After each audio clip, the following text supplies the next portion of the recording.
আসসালামু আলাইকুম ওয়া রাহমাতুল্লাহি তাআলা ওয়া বারাকাতুহু। আপনারা সবাই কেমন আছেন? আলহামদুলিল্লাহ, আমিও ভালো আছি। ইন্নাল হামদালিল্লাহিল আকরামিল্লাযী খালাকাল ইনসান وكرم وعلمه من البيان ما لم يعلم فسبحان الذي لا يحصى امتنانه باللسان ولا بالقلم نشهد أن لا إله إلا الله وحده لا شريك له ونشهد أن سيدنا وسندنا وحبيبنا وطبيب قلوبنا ومولانا محمد أرسله الله تعالى بالحق بشيرا ونذيرا وداعيا إلى الله بإذنه وسراجا وقمرا منيرا فقد قال الله تعالى في كلامه المجيد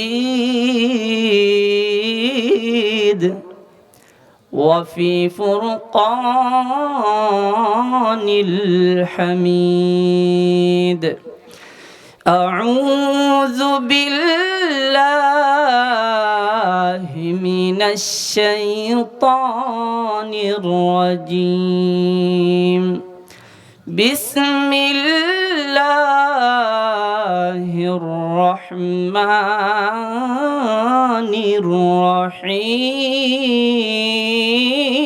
الرحيم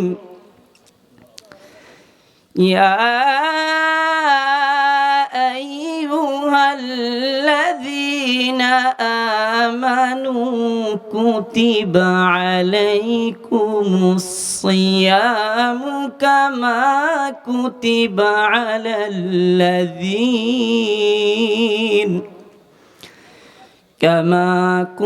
على الذين من قبلكم لعلكم تتقون إلى آخر الآية. وقال رسول الله صلى الله عليه وسلم الصوم لي وأنا أجزي أو كما قال عليه الصلاة والسلام. وقال تعالى في شان حبيبه ومحبوبه ومعشوقه إن الله وملائكته يصلون على النبي يا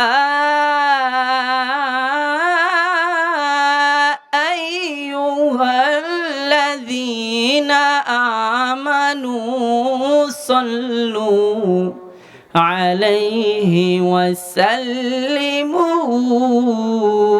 تسليما.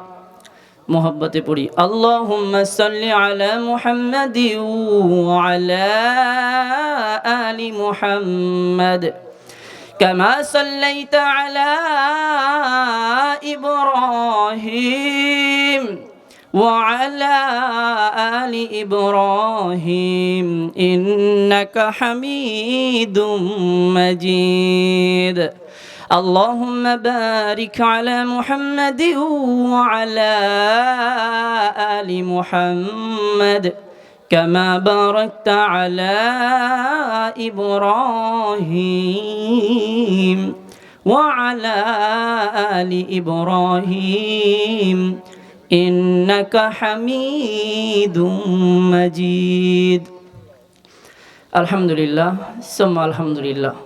বাংলাদেশের ঐতিহ্যবাহী গোপালগঞ্জ জেলার অন্তর্গত তেলেগাতি উত্তরপাড়া মসজিদের উদ্যোগে আয়োজিত পঞ্চম বার্ষিক ওয়াজ এবং মাহফিলের আজকে সম্মানিত সভাপতি, বিজ্ঞ বিচক্ষণ বিদগ্ধ প্রজ্ঞাময় হজরতুল আল্লাম মাওলানা মুফতি মোস্তফা কাশেমি হাফিজাহুল্লাহ, চিৎকার করে বলছে আমিন।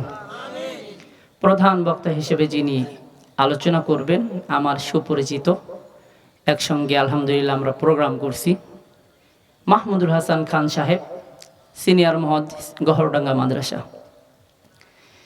এরপরে যিনি এত সময় আলোচনা করে আমাদেরকে ধন্য করলেন, মুফতি মশিউর রহমান রব্বানী সাহেব, ঢাকা থেকে আগত। আমাকে আপনারা করেছেন বিশেষ বক্তা আলহামদুলিল্লাহ। স্টেজে উপস্থিত আসমানের নিচে জামিনের উপরে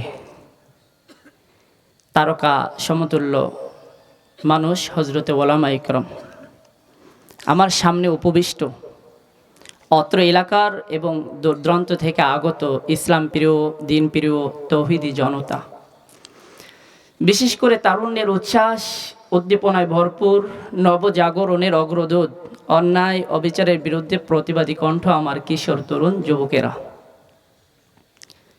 স্কুল, কলেজ, ইউনিভার্সিটি ও বিভিন্ন মাদ্রাসা থেকে আগত আমার ছাত্র ভাইয়েরা, বিশেষ করে পর্দার আড়ালে থেকে যারা শুনছেন, শ্রবণ করছেন, আবেদা, জাহেদা, সলেহা, আমার নেককার মা এবং বোনেরা, বিশেষ করে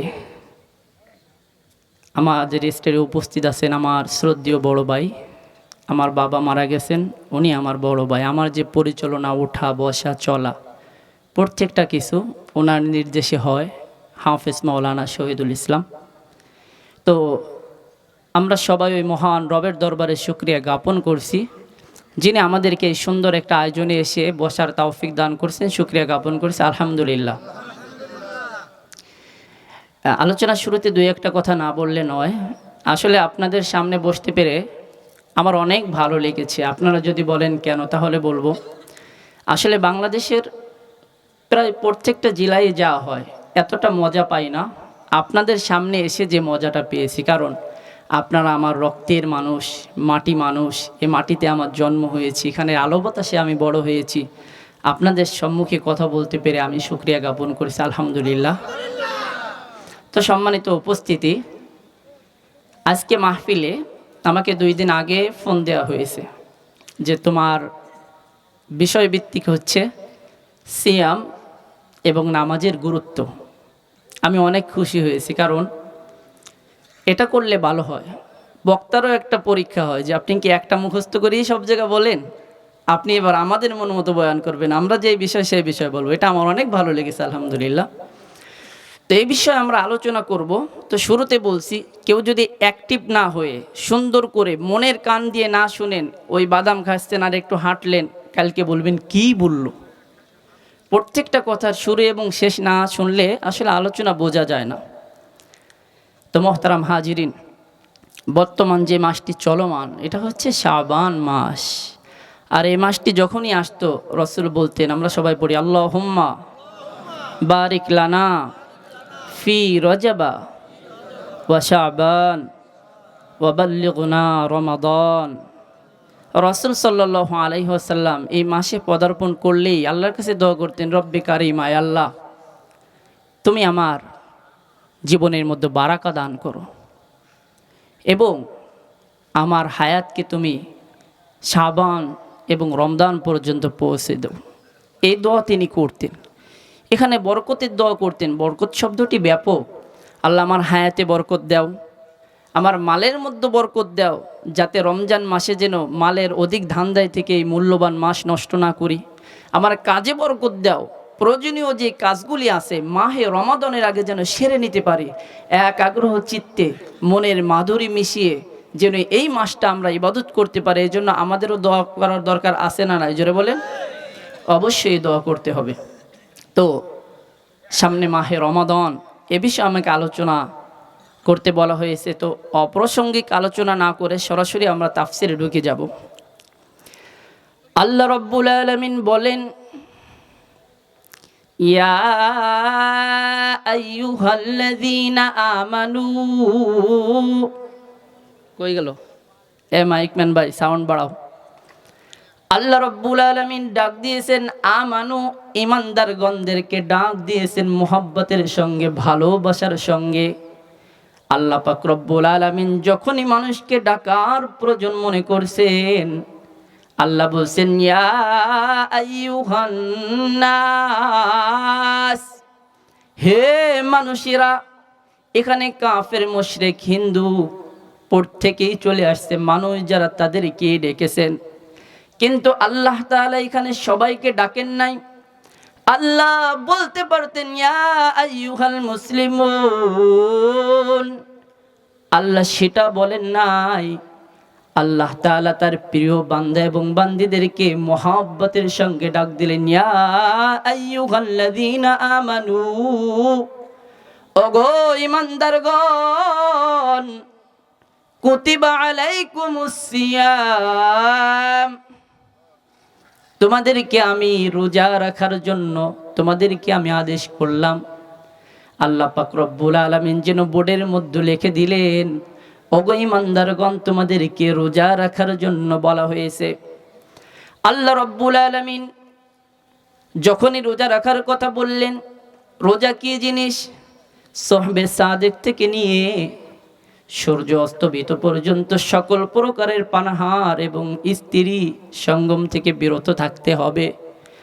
মানুষ যাতে ঘাবড়ায় না যায়, মানুষ যাতে ভয় না পেয়ে যায়, এটা কিভাবে সম্ভব? আল্লাহ তাআলা বান্দার প্রত্যেকটা মনের ভাষণা এবং কামনা বুঝতে পারেন। বুঝতে পারে কি পারে না, জোরে বলেন? বান্দা যাতে মনে না করে আহারে আমরা কিভাবে সকাল থেকে সন্ধ্যা পর্যন্ত না খেয়ে থাকবো, আল্লাহ তাআলা সঙ্গে সঙ্গে বললেন কুতিবা আলাইকুমুস সিয়াম। একটু সাউন্ড দাও। আল্লাহ রাব্বুল আলামিন বলেন, শোনো শোনো মুমিন, এই রোজা শুধুমাত্র কেবলমাত্র তোমার জন্য ফরজ করা হয়েছে, বিষয়টা এমন নয়। তোমাদের পূর্ববর্তী যত উম্মত এসেছে, নবী রাসূল এসেছে, প্রত্যেকের জন্যই এই রোজা দেওয়া হয়েছে। আল্লাহ বলেন যে তোমরা রোজা রাখো, মানুষ যাতে ভয় না পায়। আল্লাহ সঙ্গে সঙ্গে বললেন, এই শোনো, এই রোজা না শুধু তোমাদের জন্য না, তোমাদের পূর্ববর্তী যারা আসছে তারাও কিন্তু রেখেছে। তারা যেহেতু পেরেছে, তোমরাও পারবা। বলি সুবহানাল্লাহ। বান্দা যেন বলল, আল্লাহ বুঝলাম রোজা রাখতে হবে, শুধু আমাদের জন্য নয়, আমাদের পূর্ববর্তী যারা আসছে তারাও রেখেছে। আল্লাহ তুমি যেহেতু বলছো আমরাও রাখবো, এখন বলো রাখলে লাভটা কি? জানতে চান কি জান না? জোরে বলেন। আল্লাহ রাব্বুল আলামিন বলেন, কুতিবা আলাইকুমুস সিয়ামু কামা কুতিবা আলাল্লাযীনা মিন ক্বাবলিকুম লাআল্লাকুম তাত্তাকুন।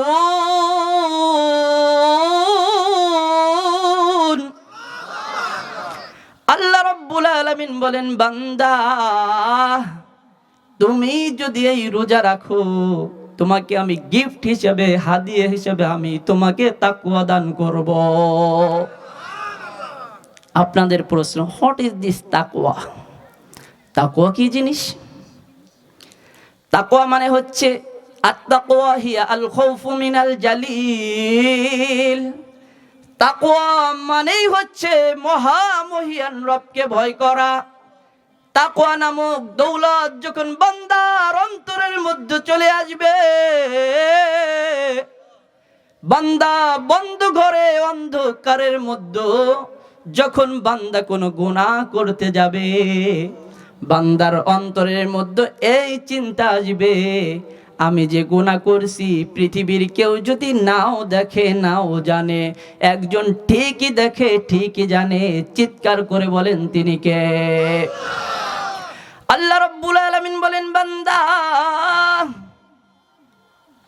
প্রত্যেকটা নবী রাসূল এবং সাহাবীদেরকে আমি এই তাকওয়া নামক দৌলতটা দান করেছি। তুমি যদি মাহে রমজানের রোজা রাখতে পারো গো বান্দা, আমিও তোমাকে এই তাকওয়া দান করে দিব। তাকওয়া মানে হচ্ছে আল্লাহকে ভয় করা, পরহেজ করা। এক কথায় আল্লাহ তাআলার যত নাফরমানি কাজ আছে এইগুলো থেকে নিজেকে বিরত রাখা। আপনারা বলবেন যে বাবা সুন্দর বুঝলাম না, আরেকটু স্পষ্ট করে দাও। তাহলে এবার আমি তাফসির আমি আমার ভাষায় করব। তাফসিরে ফি জিলাল গত কয়েকদিন আগে স্টাডি করতেছিলাম, দিমাগ হয়রান হয়ে যায়। আল্লাহ তাআলা এত সুন্দর কথা কেমনে বলে? আল্লাহ বলেন, বান্দা, একটি সরু রাস্তা যদি হয় চিকুন, আর দুই পাশে যদি কাঁটাযুক্ত গাছ থাকে, ওখান দিয়ে যদি তোমাকে যেতে বলা হয় তুমি কেমনে যাবে? ডেফিনেটলি তুমি কাপড়গুলি গুছায়ে আটো হয়ে ছোট হয়ে তারপরে তুমি যাবে। কেন? কোনো কাঁটা বিদ্ধ হয়ে তোমার শরীর যেন ছিঁড়ে না যায়, কাপড় যেন আঘাতপ্রাপ্ত না হয়, তুমি এমন চলবে। আল্লাহ রাব্বুল আলামিন বলেন, বান্দা, যখন তোমার কলিজার মধ্যে আমি তাকওয়া নামক দৌলতটা দান করব গো বান্দা, তুমি দুনিয়ার মধ্যে এমন ভাবে চলবে গুনার কোনো কাঁটা যেন তোমার শরীরে বিদ্ধ না হয়। এই তাকওয়া দিলে তুমি যখনই কোনো গুনাহ করবে তোমার অন্তরে এই চিন্তা আসবে, আহারে কেউ দেখলো না তো কি হয়েছে, আল্লাহ তো দেখছেন। ঠিক না বেঠিক? জোরে বলেন। আল্লাহ রাব্বুল আলামিন বলেন, ইয়ালামু মা ফিল বাররি ওয়াল বাহরি ওয়া মা তাসকুতু মিন ওয়ারাকাতিন ইল্লা ইয়ালামুহা। আল্লাহ রাব্বুল আলামিন বলেন, বান্দা, পৃথিবীর কোন প্রান্তে কোন একটি গাছ থেকে যদি কোনো একটি পাতাও ছিঁড়ে যায়, পৃথিবীর কোন প্রান্ত থেকে কোন গাছ থেকে কোন পাতাটা ছিঁড়ে যায়, এই খবরটা পর্যন্ত আমি আল্লাহ রব্বুল আলামিন জানি। আল্লাহ বলেন, বান্দা, গাছের পাতা ছিঁড়ার খবর যদি আমি জানি, তুমি রাতের বেলায় কি অপরাধ করো আমি কি জানি না? ডেফিনেটলি আমি জানি। আল্লাহ বলেন, বান্দা, তুমি যদি রোজা রাখতে পারো আমি তোমাকে তাকওয়া দান করব। এখন আল্লাহ রব্বুল আলামিন বলেন, আইয়ামাম মা'দুদাত। আল্লাহ রব্বুল আলামিন বলেন, বান্দা, কয়েকটা দিন রোজা রাখো। জোরে বলি সুবহানাল্লাহ। আল্লাহ তাআলা বলেন না এই 30 দিন রোজা রাখো, আল্লাহ বলেন নাই। কেন বলেন নাই? খুলিকাল ইনসানু দাঈফা। আল্লাহ জানেন বান্দাকে আমি অতিশয় দুর্বল করে বানিয়েছি। একটা হাঁসের বাচ্চা জন্মের পরে পানির মধ্যে সাঁতার কাটতে পারে, কিন্তু একটা মানুষের বাচ্চা জন্মের পর কি হাঁটতে পারে? জোরে বলেন, পারে না। আল্লাহ বলেন, মানুষকে আমি অতিশয় দুর্বল বানিয়ে দিয়েছি। একটা গরুর বাচ্চা জন্মের পরে তার মায়ের স্তন থেকে দুধ খাইতে হবে, এটা সে বুঝে, কিন্তু একটা মানুষ তাকে খাইয়ে না দিলে সে খাইতে পারে না। আল্লাহ রাব্বুল আলামিন বলেন, বান্দা তুমি তো দুর্বল, এটা তো আমি জানি। এই জন্য আল্লাহ তাআলা হিকমত করে বললেন, আইয়ামাম মা'দুদাত। জোরে বলি আল্লাহু আকবার। বলেন, বান্দা তুমি রোজাগুলি ছেড়ে দিবে, তোমার রোজা রাখতে হবে না। জোরে বলি সুবহানাল্লাহ। আল্লাহ তাআলা বলেন, যদি কখনো এরকম সিচুয়েশন হয়, সিচুয়েশন অফ মাইন্ড, অবস্থা বুঝে ব্যবস্থা, বান্দা তুই যদি অসুস্থ হোস রোজা রাখিস না, ছেড়ে দে। যখন আবার তুই সুস্থ হোস আবার রেখে দিস। জোরে বলি সুবহানাল্লাহ। কত সুন্দর আল্লাহ আমরা পেয়েছি। বললেন না যে এই 30টা রোজা রাখো, ভয় পেয়ে যাবে। বলছে, এই দেখো কয়েকটা রোজা রাখো না। বান্দা যদি ভয় পেয়ে যায় যে আল্লাহ এটা কিভাবে সম্ভব, অসুস্থ হলে কি হবে, আল্লাহ বলছেন অসুস্থ হলে পরে রেখে দিও। যদি তোমার এমন হয় জীবনে আমি অসুস্থ হব না, ওয়ালাল্লাযীনা ইউতিকুনাহু ফিদিয়াতুন তুআমু মিসকিন। জোরে বলি আল্লাহু আকবার। আল্লাহ বলেন, বান্দা তুমি আনলিমিটেশন অসুস্থ, কখনোই সুস্থ হওয়ার সম্ভাবনা নাই। বার্ধক্য তোমাকে এমন ভাবে চেপে বসেছে, কোনোভাবেই তোমার দ্বারা সম্ভব নয়। আল্লাহ বলেন, একজন মিসকিনকে যদি একটা ফিদিয়া দিতে পারো বান্দা, তাহলে তোমার পক্ষ থেকে আদায় হয়ে যাবে। কত সহজ করছেন দেখেন তো, যে তুমি তো অসুস্থ কিন্তু সুস্থ হওয়ার সম্ভাবনা নাই, এমন তো অবস্থা একটা ফিদিয়া দাও না, গরিব মানুষকে 70 টাকা দিয়ে দিলেই আদায় হয়ে যাবে। জোরে বলি সুবহানাল্লাহ। বান্দা যেন বলল, আল্লাহ আমি সফর করতেছি তো কি হয়েছে, আমি সুঠাম দেহের অধিকারী, কোনো ক্লান্ত আমাকে স্পর্শ করতে পারে নাই, তারপরও আমি রোজা যদি রাখি তাহলে কি হবে? আল্লাহ সুন্দর করে বলেন, ওয়া আন তাসুমু খায়রুল লাকুম ইন কুনতুম তা'লামুন। এর আগে আল্লাহ বললেন, ফামান তাতাওয়া খায়রান ফাহুয়া খায়রুল লাকুম। আল্লাহ পাক রব্বুল আলামিন বলেন, তুমি সফর করছো, তারপরেও যদি শক্তি থাকে তুমি রোজা রেখেছো, এবং তুমি যখন ফিদিয়া দিতে চাও তোমার মনে হয়েছে 70 টাকার বেশি আমি দিব, আল্লাহ বলেন, এটা is the best, is the good, is the all heist. এটা তো ভালোর চাইতে ভালো, ভালো কাজ যদি কেউ করে এটা তার জন্যই ভালো। জোরে বলি সুবহানাল্লাহ। আপনি যেন বললেন, আল্লাহ আমি সফর করছি ঠিক আছে, তুমি এখানে আমার জন্য একটা অপশন রাখছো, অসুস্থ হলে আমি ছেড়ে দিতে পারবো, কিন্তু দেখো আমি তো রোজা রাখতে পারি। আল্লাহ বলেন, ভালো, ইজ দ্য বেস্ট, এটা তো ভালোর চাইতে ভালো, সমস্যা কি? আল্লাহ বলেন যে তুমি তো একটা ফিদিয়া ধার্য করছো, আমার তো অনেক টাকা, শুকরিয়ার জন্য আমি 300 টাকা দিতে চাই। আল্লাহ বলেন, ভালো, কোনো সমস্যা নাই, দিয়ে দাও। এরপরও এত কিছুর পরও অনেকে রোজা রাখবে না, আসে না নাই? জোরে বলেন। রোজা রাখতে হবে প্রিয় ভাইরা, রোজা না রাখলে চলবে না। এখন বান্দা যেন বললেন, বুঝলাম রোজা রাখতে হবে, যদি অসুস্থ হই ছেড়ে দেওয়া যাবে, অসুস্থতা দূর হয়ে গেলে আবার রোজাগুলি রেখে দিলে হয়ে যাবে। তো বুঝলাম, কিন্তু কখন রোজা রাখবো আপনারা জানতে চান কি? জানরা জোরে বলেন। আল্লাহ রাব্বুল আলামিন বলেন, শাহরু রমাদানাল্লাযী উনজিলা ফীহিল কুরআন।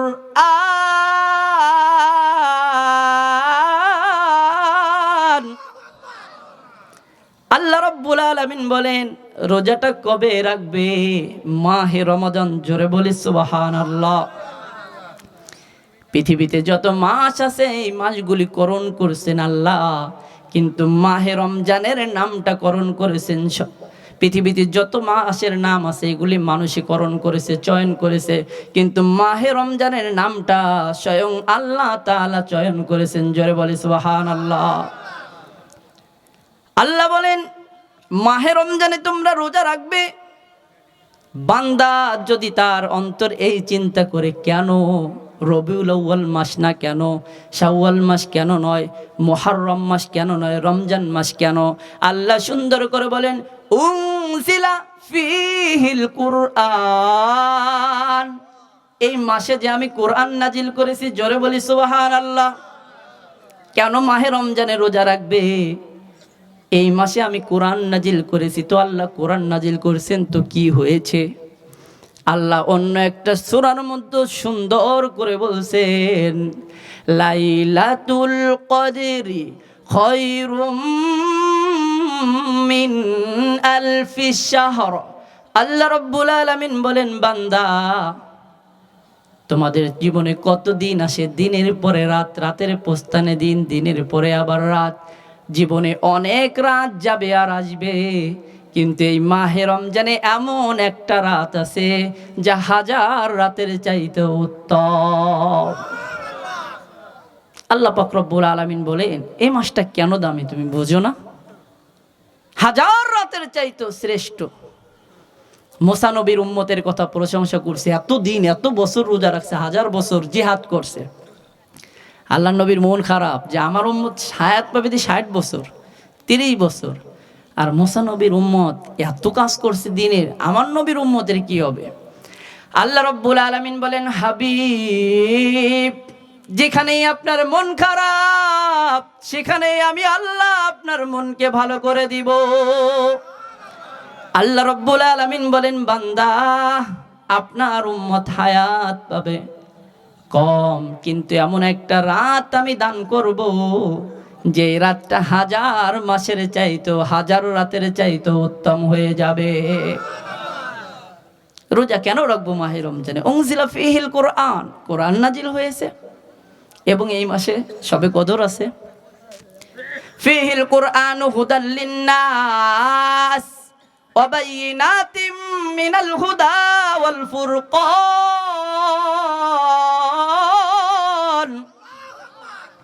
আল্লাহ রাব্বুল আলামিন বলেন, হুদাল লিন্নাস শব্দটা খুবই ছোট, শব্দটা ছোট হলেও অর্থর ব্যাপকতা অনেক বেশি। জোরে বলি সুবহানাল্লাহ। আল্লাহ বলেন, কোরআন হচ্ছে মানুষ গড়ানোর কারিগর। জোরে বলি সুবহানাল্লাহ। কোরআন মানুষকে মানুষ বানায়। কোরআন হচ্ছে এমন একটা গ্রন্থ, কোরআন হচ্ছে মানুষকে মানুষ বানানোর আসমানি একটি কিতাব। এই কিতাব যদি না থাকতো আমি কি খাবো আর কি খাবো না আমি এটা জানতাম না। আমি হারাম খেতাম, আমার মায়ের পরিচয় পাইতাম না, আমার বাবার পরিচয় পাইতাম না। আমি কেমনে আমার হুকুম আহকামগুলি আমি আদায় করব এইগুলি আমি জানতাম না। হুদাল লিন্নাস, কোরআন হচ্ছে মানুষের হিদায়াতের একমাত্র কিতাব। এই কোরআনের মধ্যে মানুষের জীবনের শুরু থেকে শেষ পর্যন্ত, স্টার্টিং থেকে শুরু করে এন্ডিং পর্যন্ত যা কিছু প্রয়োজন আল্লাহ রাব্বুল আলামিন দিয়ে দিয়েছে। বান্দা, এই চোখের ব্যবহার তুমি কেমনে করবে? কোরআনে আছে, ইয়ালামু খাইনাতাল আয়ুনি ওয়া মা তুখফিস সুদূর। বান্দা, এই হাতের ব্যবহার কেমনে করবে? আল-ইয়াউমা নাখতিমু আলা আফওয়াহিহিম ওয়া তুকাল্লিমুনা আইদিহিম। পায়ের ব্যবহার কেমনে করবে? ওয়া আরজুলহিম। আল্লাহ রাব্বুল আলামিন বলেন, তোমার জীবনে যা কিছু প্রয়োজন আমি দিয়ে দিয়েছি, তুমি কেমনে দাঁড়াবে, কেমনে বসবে। আল্লাযীনা ইয়াযকুরুনাল্লাহা কিয়ামান ওয়া কুউদান ওয়া আলা জুনুবিহিম। তুমি কেমনে বসবে? তাতাজাফা জুনুবুহুম আনিল মাদাজি। তুমি তোমার স্ত্রীর সঙ্গে কেমনে কথা বলবে? ওয়া আশিরুহুন্না বিল মারুফ। জোরে বলি সুবহানাল্লাহ। আল্লাহ বলেন, তোমার প্রত্যেকটা স্টেপে স্টেপে তুমি কেমনে চলবে, কেমনে বলবে, কেমনে খাইবে। তোমার ব্যক্তিগত জীবনটা বান্দা কেমন হবে, পারিবারিক জীবনটা কেমন হবে, রাষ্ট্রীয় জীবনটা কেমন হবে, বাবার সঙ্গে কেমন আচরণ হবে, মুরব্বিদের সঙ্গে কেমন আচরণ হবে। প্রত্যেকটা জিনিস আল্লাহ রাব্বুল আলামিন, ডাইরেক্ট হোক আর ইনডাইরেক্ট হোক, এই কোরআনের মধ্যে আল্লাহ রাব্বুল আলামিন দান করেছেন। হুদাল লিন্নাস, এটা মানুষের জন্য হিদায়াতের কিতাব। ওয়া বাইয়িনাতিম মিনাল হুদা ওয়াল ফুরকান। আল্লাহ রাব্বুল আলামিন বলেন, এই কোরআন হলো কিয়ামত পর্যন্ত মানুষের জন্য সত্য এবং মিথ্যার পার্থক্য এবং মানদণ্ড হচ্ছে এই কোরআন। জোরে বলি সুবহানাল্লাহ। ওয়া বাইয়িনাতিম মিনাল হুদা ওয়াল ফুরকান ফামান শাহিদা মিনকুমুশ শাহরা ফালইয়াসুম। জোরে বলি সুবহানাল্লাহ। আল্লাহ বলেন, তোমাদের সঙ্গে তো অনেক কথা বললাম, মিষ্টি মিষ্টি কথা বললাম। প্রথমে বললাম তোমাদেরকে রোজা রাখার জন্য বলা হয়েছে, এরপরে বললেন এটা শুধু তোমাদের জন্য নয়, পূর্ববর্তীদের জন্য বলা হয়েছে। এরপরে আল্লাহ বললেন রোজা রাখলে কি দিব? আল্লাহ বললেন তাকওয়া দিব। এরপরে আল্লাহ রাব্বুল আলামিন বললেন কোন মাসে রোজা রাখবে এটাও বললেন। এরপরে সব কিছু বলার পরে আল্লাহ রাব্বুল আলামিন বলেন এবার ফাইনাল, ফামান শাহিদা মিনকুমুশ শাহরা ফালইয়াসুম। আল্লাহ রাব্বুল আলামিন বলে, বান্দা অবশ্যই রোজা রাখতে হবে।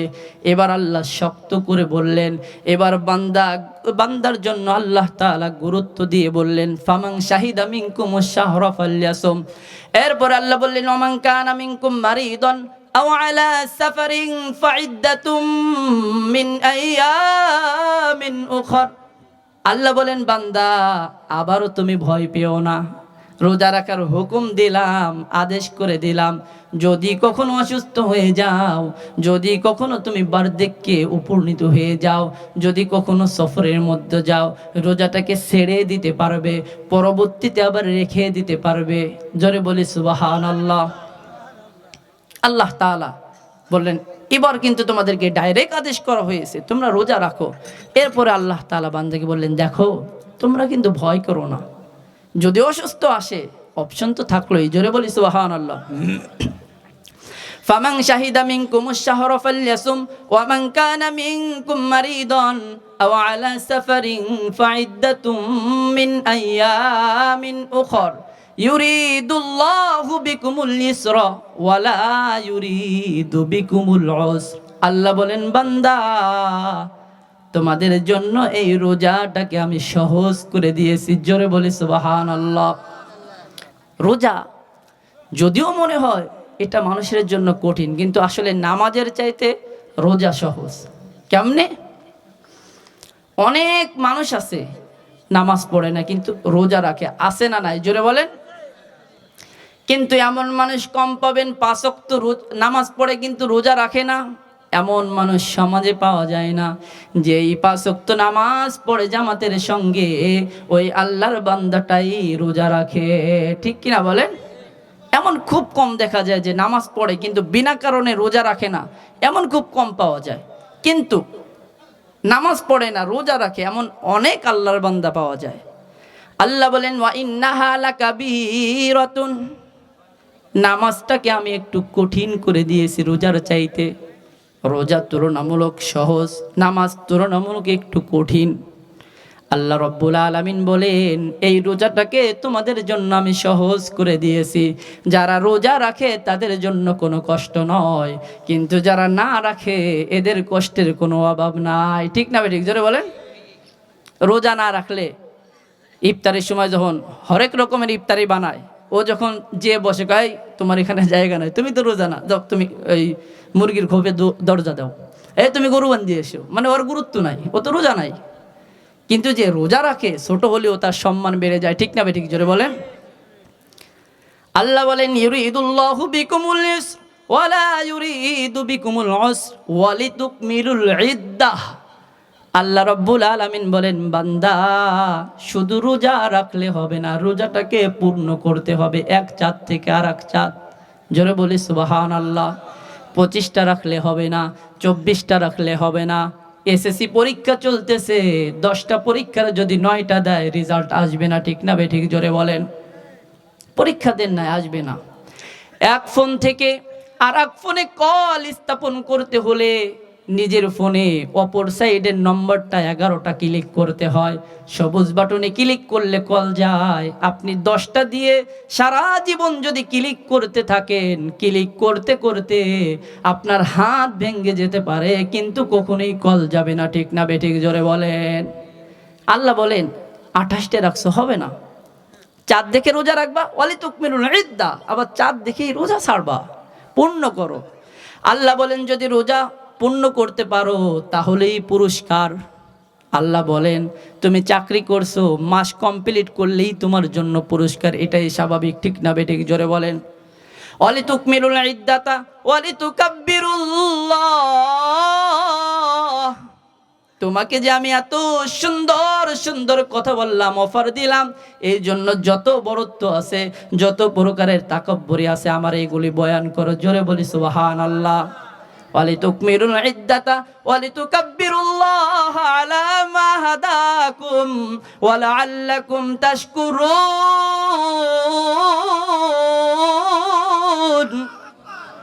আল্লাহ রাব্বুল আলামিন বলেন এই যে হিদায়াত আমি দান করলাম এই জন্য আমার শুকরিয়া প্রকাশ করো।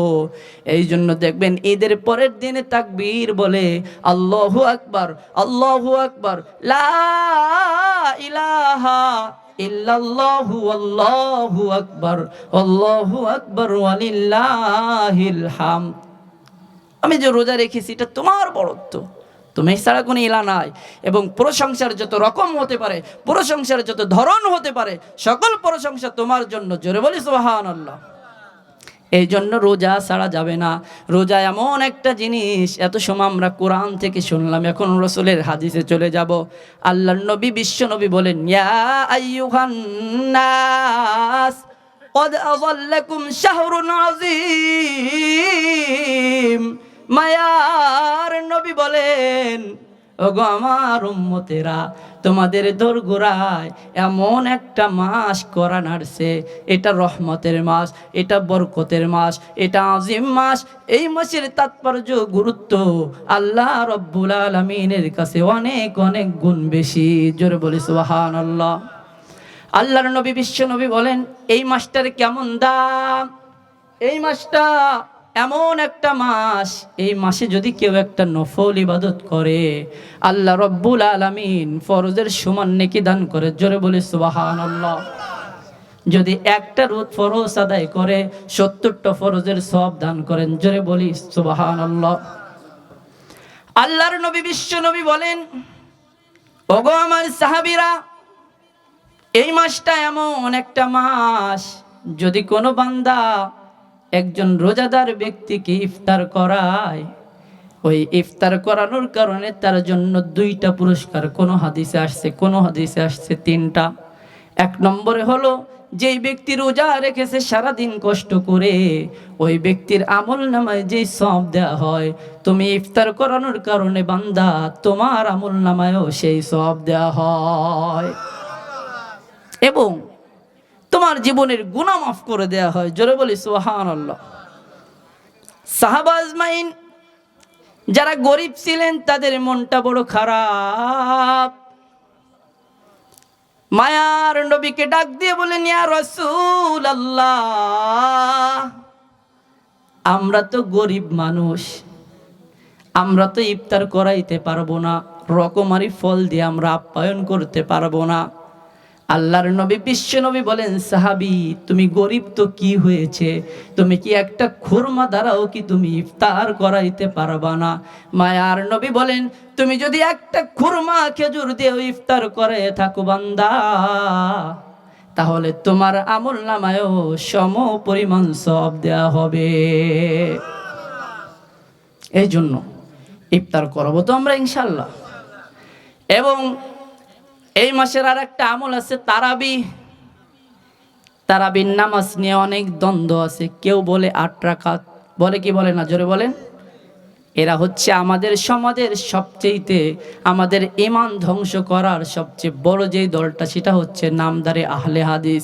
এই আহলে হাদিসগুলি মানুষদেরকে আমল থেকে সরিয়ে দেওয়ার জন্য তারা মূলত তারাবির কথা 20 রাকাত বলে, 8 রাকাতের কথা বলে যে 8 রাকাত তারাবি পড়লে হয়ে যাবে। আমরা তো সুবিধাবাদী মানুষ, কেউ কেউ আছে মোটে পড়ি না। 8 রাকাত হলে, আমরা তো খতমে তারাবি পড়াই ঢাকার শহরে বড় বড় মসজিদে। 8 রাকাত পড়ায় পিছনের দিকে ফিরলে দেখি যে চলে যাচ্ছে 8 রাকাতের পাল্টি। ওই যে ইউটিউবে শুনছে, আপনারা কি এগুলি বিশ্বাস করবেন বলেন? হযরত ওমর 20 রাকাত পড়ছে, মক্কা মদিনায় এখনো 20 রাকাত পড়া হয়, আমরাও 20 রাকাত পড়বো ইনশাআল্লাহ। রাজি আছি তো সবাই? তাহলে তারাবি কয় রাকাত বলেন? 20 রাকাত।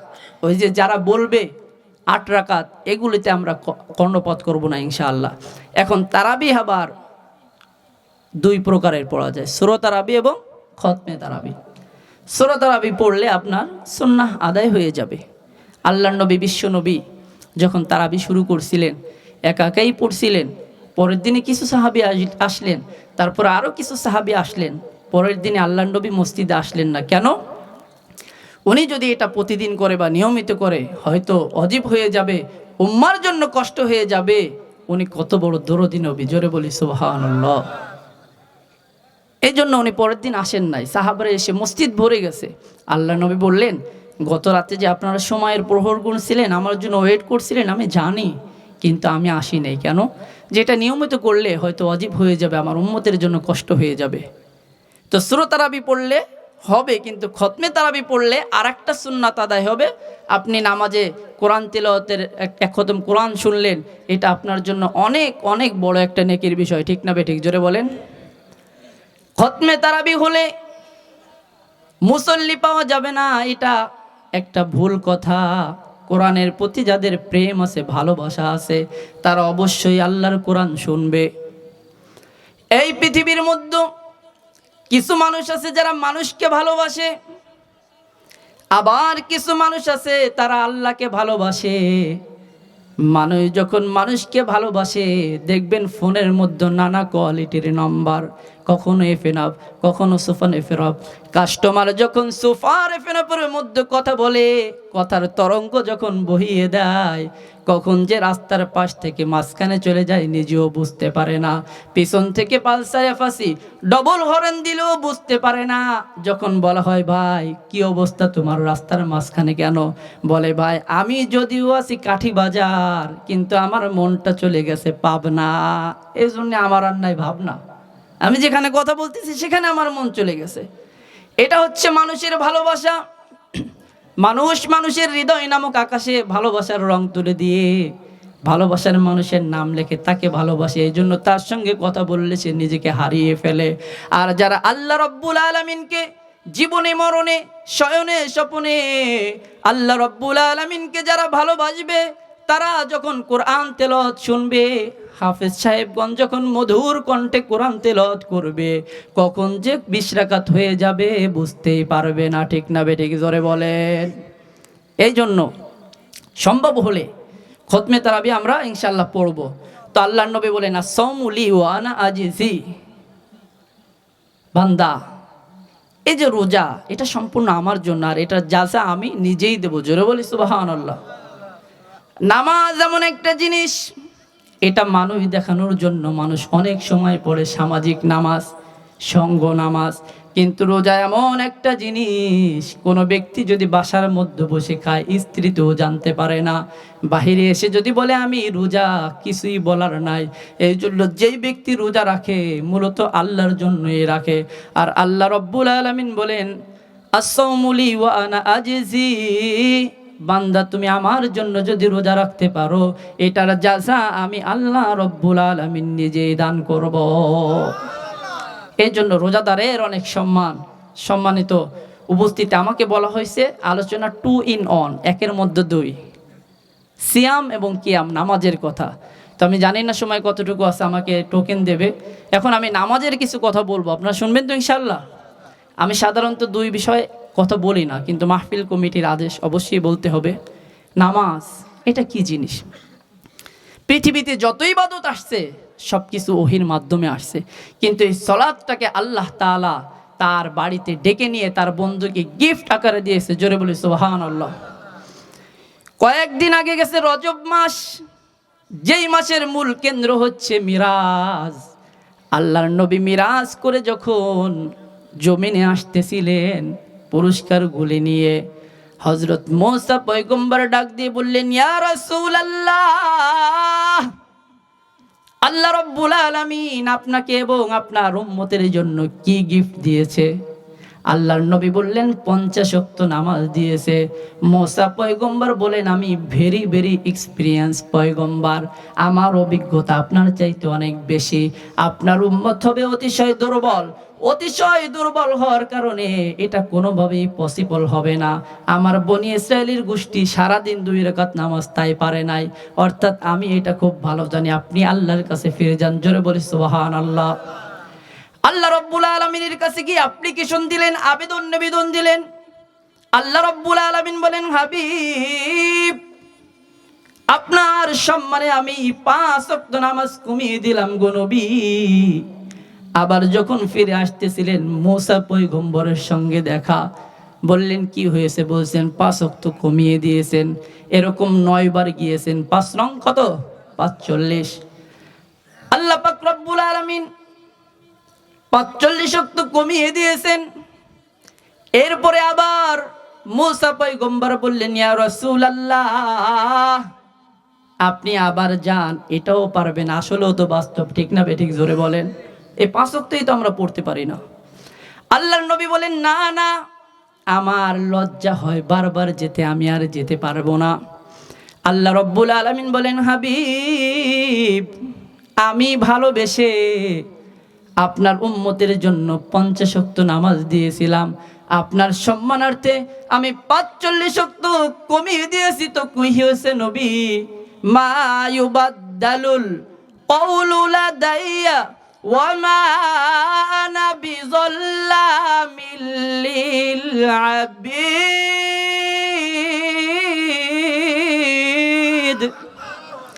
আল্লাহ রাব্বুল আলামিন বলেন, হাবিব আপনার সম্মানে আমি ৪৫ ওয়াক্ত কমিয়ে দিয়েছি তো কি হয়েছে? আপনার উম্মত রাত দিন নামাজ পড়বে ৫ ওয়াক্ত, কিন্তু আমি আল্লাহ রাব্বুল আলামিন ৫০ ওয়াক্তর সওয়াব দান করব। আল্লাহ বলেন, আমি আমার পবিত্র জবান দিয়ে যা বলি তা তো আর খণ্ডন করি না। নামাজ ৫০ বলছি, ৫০ই দিব। কমাইছি যেটা, সেটা আপনার সম্মানে, সব আমি কম দিতাম না। জোরে বলি সুবহানাল্লাহ। মুসলমান ভাইরা রে আমার, নামাজ এমন একটা ইবাদত, আল্লাহ বলেন, বান্দা তুমি কি আমার কাছাকাছি আসতে চাও? তুমি কি আমার ভালোবাসা পেতে চাও? তুমি যদি আমার কাছাকাছি আসতে চাও, উসজুদু ওয়াকতারিব, তুমি আমাকে বেশি বেশি সিজদা করো। জোরে বলি সুবহানাল্লাহ। আকরাবু মা ইয়াকুনুল আবদু মির রাব্বিহি ওয়া হুয়া সাজিদ, বান্দা সবচেয়ে বেশি আল্লাহ তাআলার কাছাকাছি তখন হয়ে যায় যখন বান্দা আল্লাহ তাআলাকে সিজদা করে। নামাজ এমন একটি ইবাদত, আমি নামাজ আদায় করি, শুধু আমি নামাজ আদায় করি বিষয়টা এমন নয়। আমি নামাজের মধ্যে যা বলি আল্লাহ রাব্বুল আলামিন আমার কথাগুলির উত্তর দেয়। বান্দা যখন নামাজে দাঁড়িয়ে বলে আলহামদুলিল্লাহি রাব্বিল আলামিন, আল্লাহ রাব্বুল আলামিন যখন আল্লাহ রাব্বুল আলামিনের কথা স্মরণ করে বান্দা যখন বলে, আয় আল্লাহ যত প্রশংসা আছে, প্রশংসার যত রকম আছে, প্রশংসার যত ধরন আছে, সকল প্রশংসা তোমার জন্য। বান্দা বলতে দেরি হয়, আল্লাহর বলতে দেরি হয় না। হামিদানি আবদি, বান্দা তুমি যেই কথাটা বলেছো সত্য বলেছো। জোরে বলে সুবহানাল্লাহ। এরপরে বান্দা যখন বলে আর রহমানির রহিম,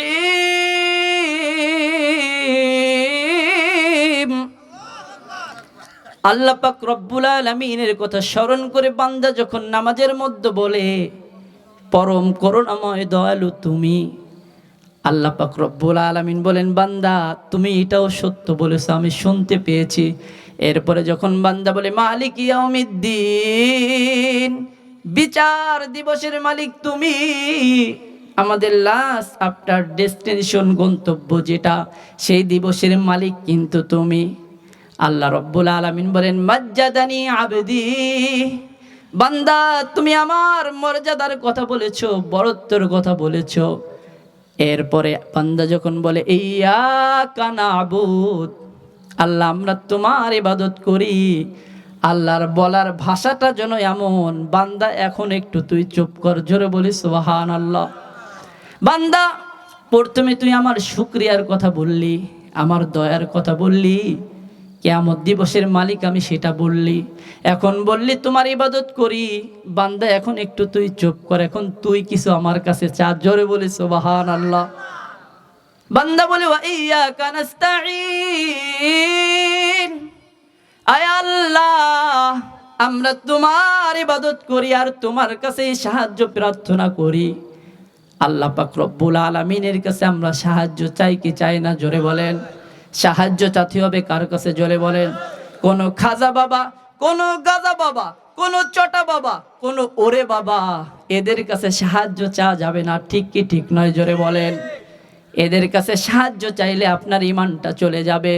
আল্লাহ পাক রব্বুল আলামিন বলেন, বান্দা এত সময় আমার কথা কইছিস, এখন তুই একটু তোর কথা বল। বান্দা কি বলবে আর কি চাইবে বান্দা বুঝবে না। বান্দা বড় ছোট, তার মানসিকতাও ছোট। আল্লাহ রব্বুল আলামিন শিখিয়ে দিয়েছেন তোর মূল্যবান জিনিস কোনটা। ইহদিনাস সিরাতাল মুস্তাকিম।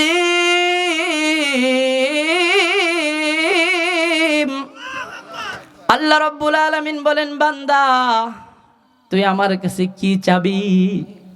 সিরাতাল মুস্তাকিমের পথে চা, আল্লাহ আমাকে সঠিক পথে চালাও, সোজা পথে চালাও। আল্লাহ তাআলার কাছে বান্দা যখন এই দোয়াগুলি করে, নামাজের পরে আর মোনাজাত করতে হয় না। এইগুলোই বড় দোয়া, তারপরে করলে দোষ নাই, কিন্তু এগুলো দোয়া আমরা বুঝতে পারি না, ঠিক না বেঠিক জোরে বলেন। মুসলমান ভাইরা রে আমার, নামাজ গুরুত্বপূর্ণ একটা ইবাদত। আমি কত ছোট, আমি কত গুনাহগার।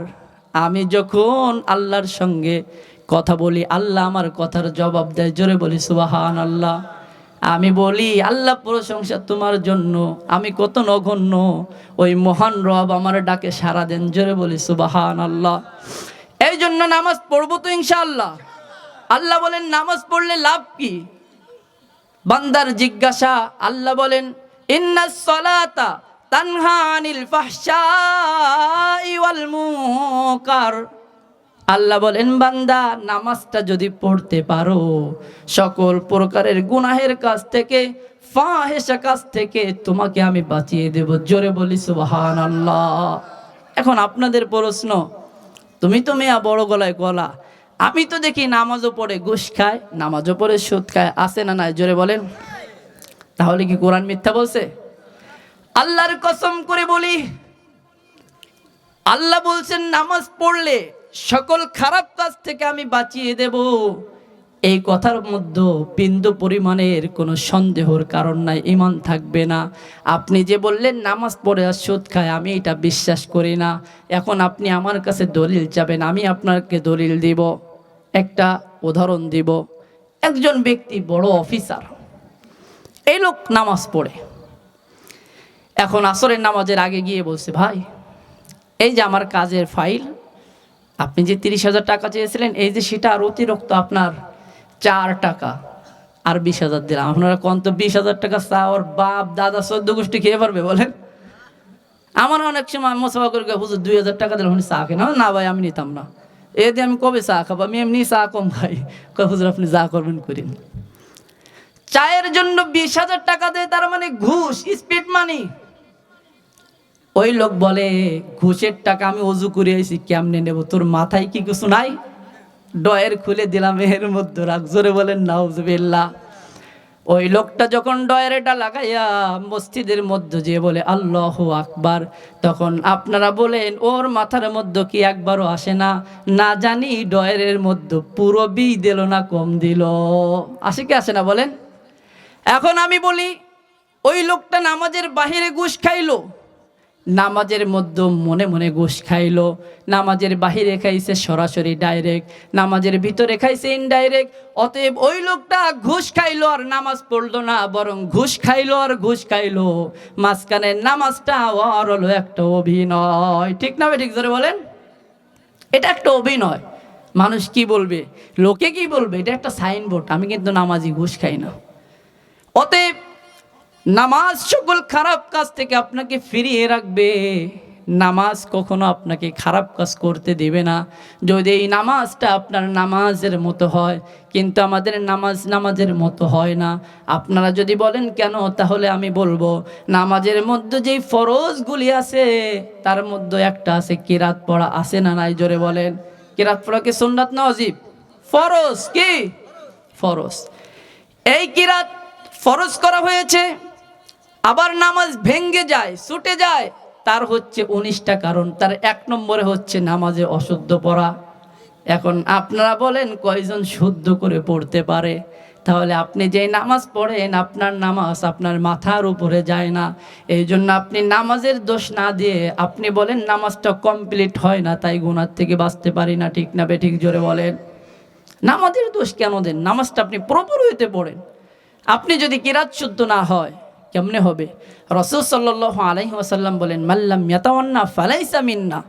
যে কোরআনের সুর এবং সৌন্দর্যের দিকে লক্ষ্য না করলো, সেজন্য আমার উম্মতি না। তাহলে আমরা কোরআন কয়জনে পড়তে পারি বলেন? এই জন্য কোরআন শিখতে হবে। নামাজ পড়তে হলে কোরআনের বিকল্প কিছুই নাই, অবশ্যই কোরআন পড়তে হবে।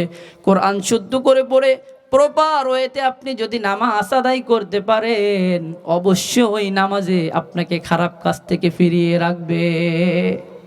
এখন আমরা নামাজ ছেড়ে দেই কোন কারণে? জীবিকার তাগিদে।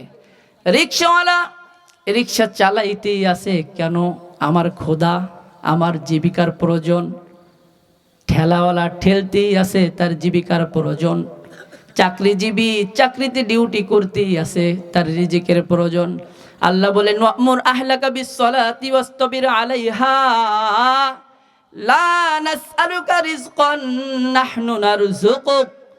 আল্লাহ রাব্বুল আলামিন বলেন, বান্দা তুমি যদি নামাজটাকে আদায় করতে পারো তাহলে অবশ্যই আমি তোমাকে রিজিক দেব। জোরে বলি সুবহানাল্লাহ।